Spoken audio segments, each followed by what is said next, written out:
Tournez avec moi au chapitre 14 de l'évangile de Jean, et nous allons lire à partir du verset 16.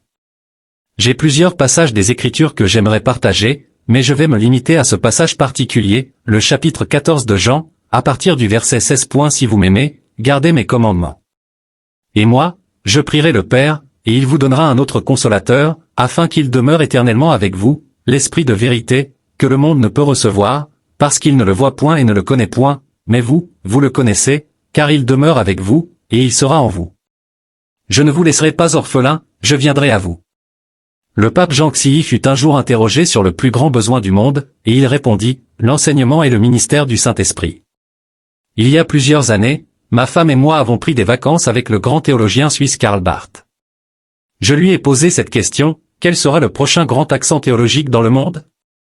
C'était avant l'épanouissement du mouvement charismatique tel que nous le connaissons aujourd'hui. Avec une grande perspicacité prophétique, Karl Barth répondit, l'accent sera mis sur l'œuvre du Saint-Esprit.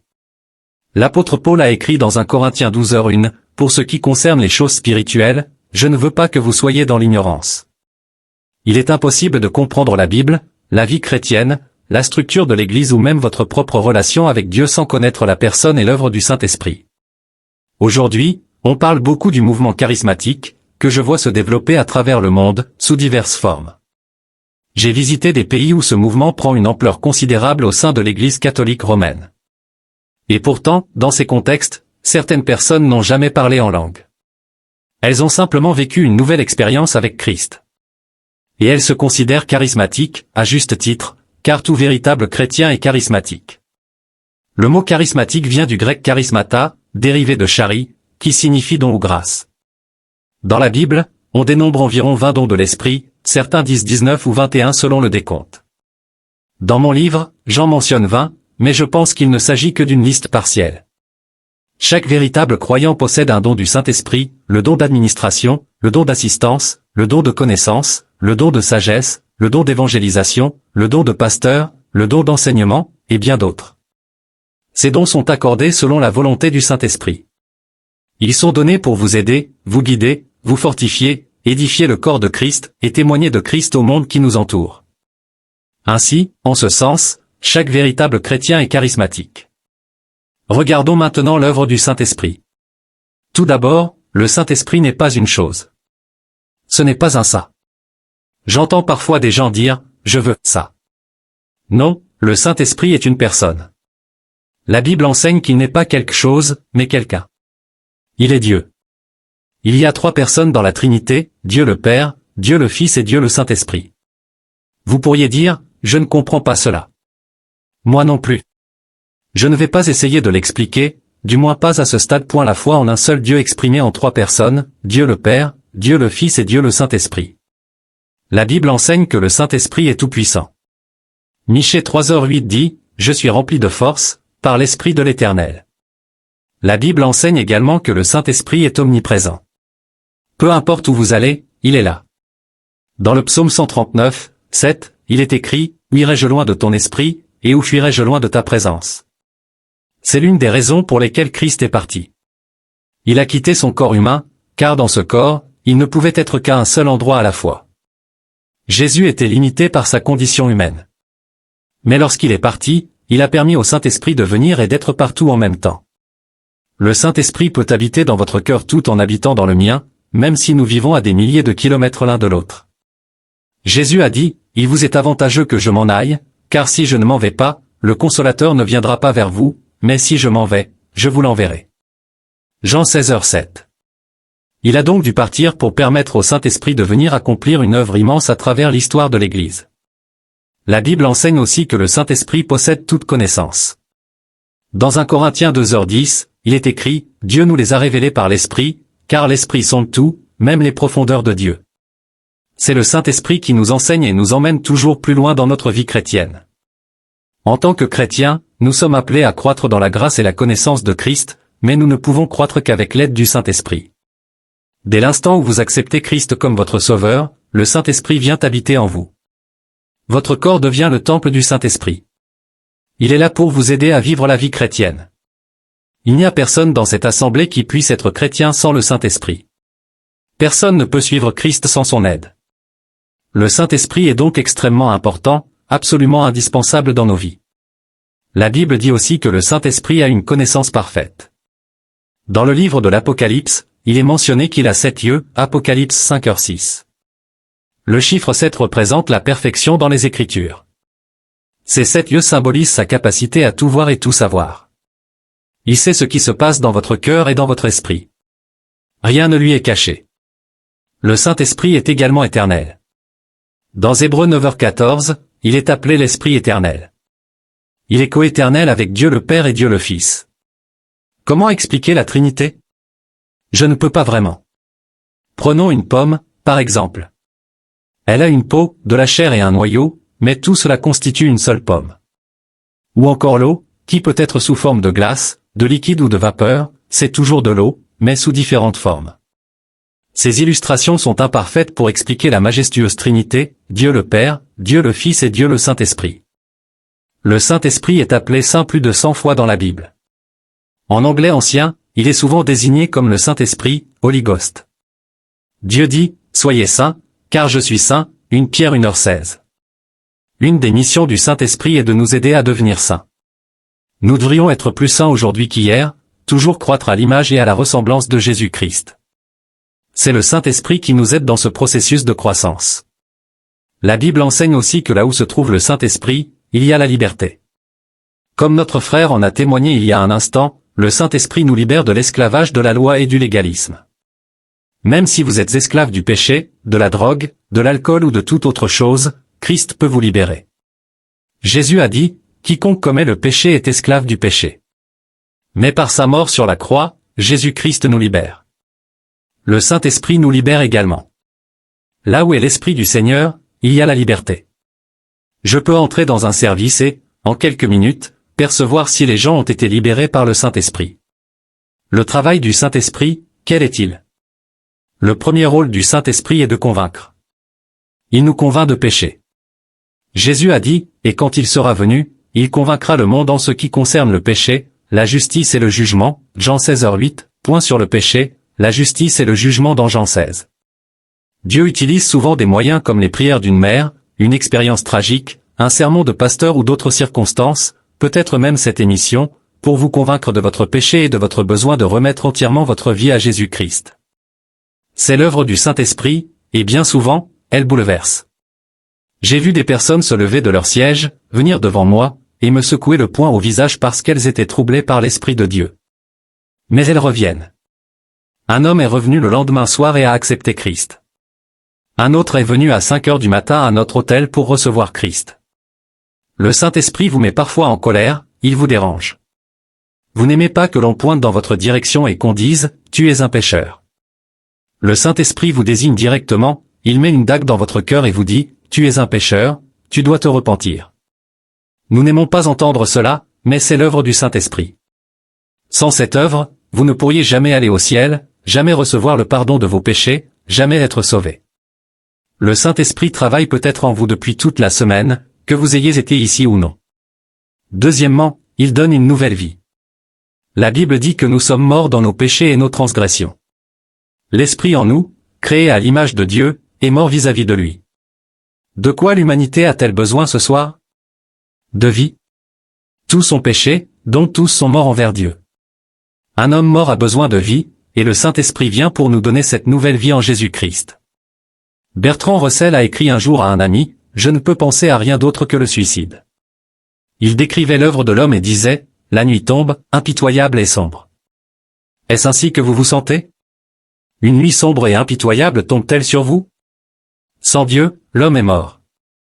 Mais Jésus a dit, « Si un homme ne naît de nouveau, il ne peut voir le royaume de Dieu. » Vous devez naître de nouveau, et c'est le Saint-Esprit qui accomplit cette transformation. C'est un acte surnaturel, non pas par les œuvres de justice que nous avons accomplies. Aucune de vos bonnes actions ou de vos vertus ne peut vous sauver. Comme Paul l'a dit à Tite, nous sommes sauvés selon la miséricorde de Dieu, par la grâce de Dieu. Je ne mérite pas le ciel. Je ne mérite pas le pardon de mes péchés. Je ne mérite pas d'être sauvé. Je ne mérite pas cette paix dans mon cœur. Tout cela vient par grâce, par miséricorde. C'est un don que je n'ai pas mérité, un cadeau que je n'ai pas gagné. Je l'ai simplement reçu, le don de Dieu, le don du salut. Paul continue, par le lavage de la régénération et le renouvellement du Saint-Esprit. C'est le Saint-Esprit qui opère cela. Troisièmement, il habite en nous. Beaucoup d'entre vous sont spirituellement morts, pris dans les problèmes ou le mode de vie de notre culture hédoniste. Le Saint-Esprit peut venir en vous et habiter en vous dès maintenant. Vous pouvez repartir à zéro, une nouvelle vie, la vie de l'Esprit, avec le Saint-Esprit vivant en vous et pulsant en vous une vie spirituelle. Dieu dit dans Ézéchiel 36, « Je mettrai mon esprit en vous, et je vous ferai marcher selon mes statuts, et vous garderez mes ordonnances et les ferai. » Pensée Y, Dieu dit qu'il mettra son esprit en vous, qu'il viendra vivre en vous. Imaginez votre corps abritant Dieu. C'est ce qui se passe, votre corps devient le temple où Dieu habite par son Saint-Esprit. C'est pourquoi nous ne devrions jamais introduire des choses impures dans notre corps. Nous devrions discipliner notre corps, le respecter, parce qu'il est le temple du Saint-Esprit. Dieu aime votre corps, il ne veut pas qu'il soit pollué ou corrompu par des désirs charnels ou des choses auxquelles vous vous livrez. Jésus dit dans notre texte, « Il demeure avec vous et sera en vous. » Paul écrit dans 1 Corinthiens 3h16, « Ne savez-vous pas que vous êtes le temple de Dieu, et que l'Esprit de Dieu habite en vous ?» Quatrièmement, le Saint-Esprit vous donne la puissance de servir Christ.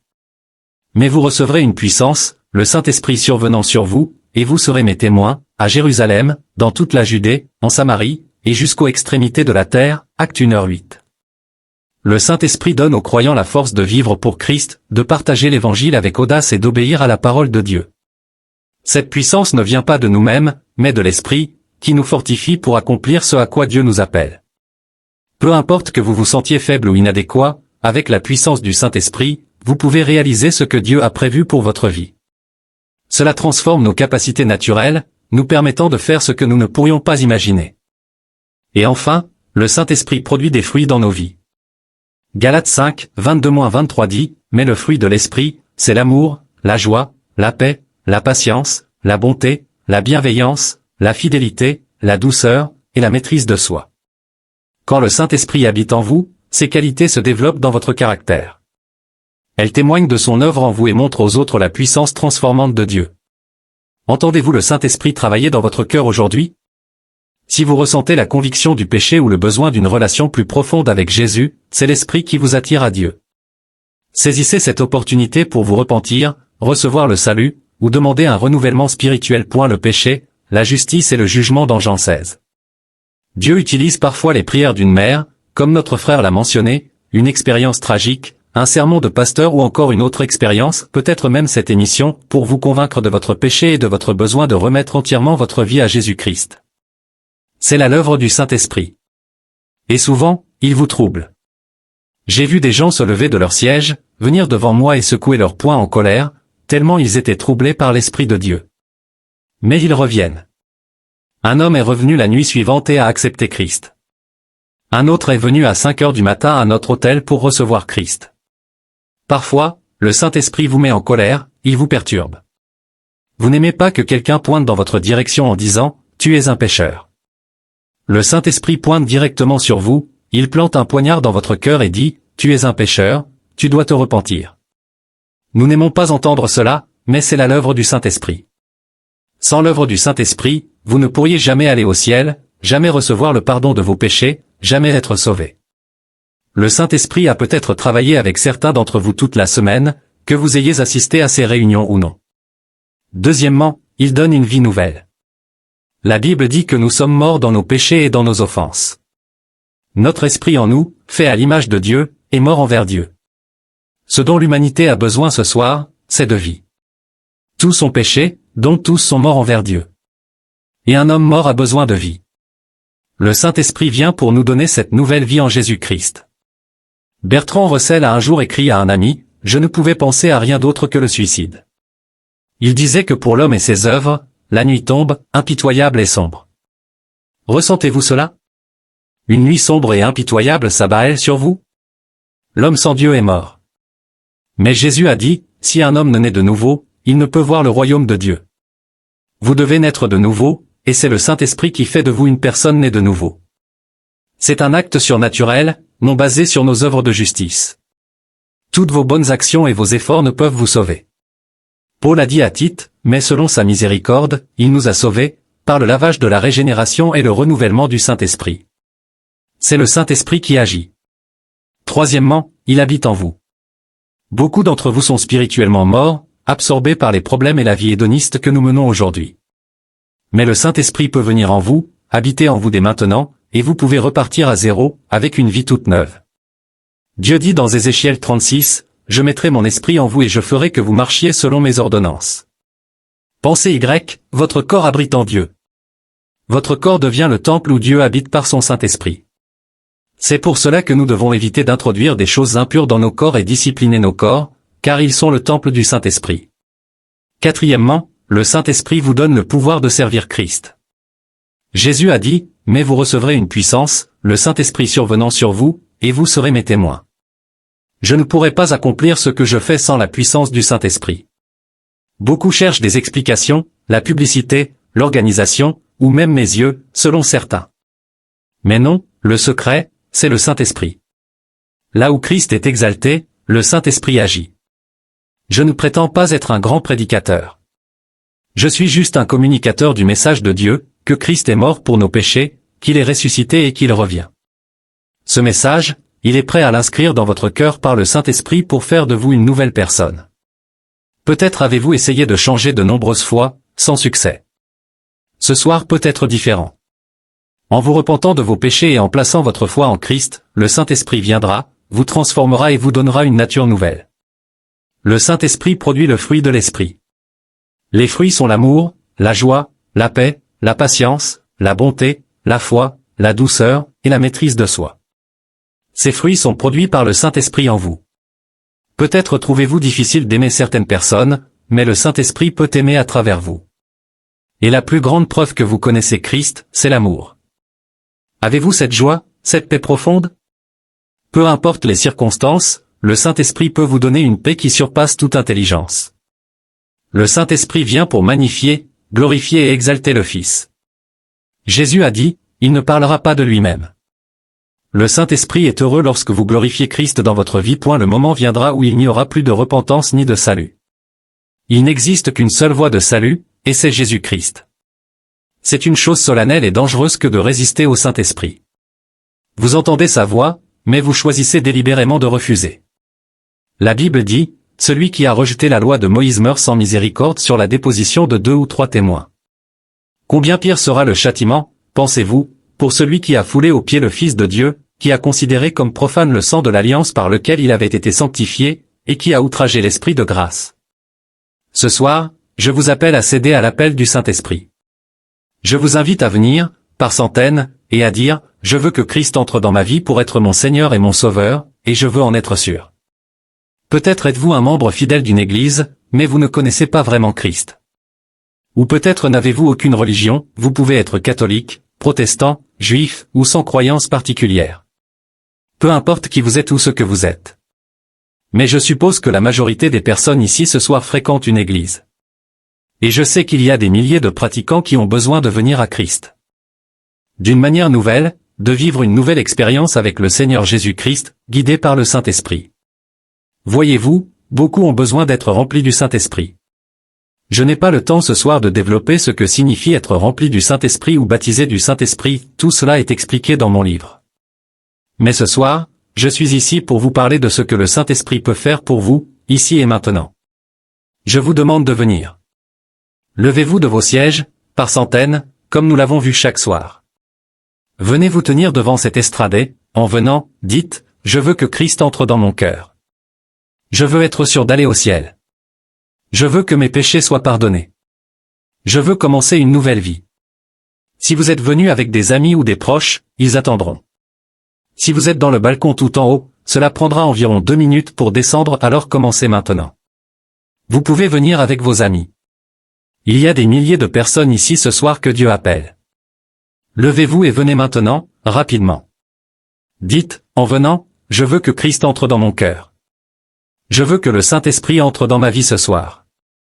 Je veux que Christ pardonne mes péchés. Levez-vous et venez rapidement. Nous allons attendre.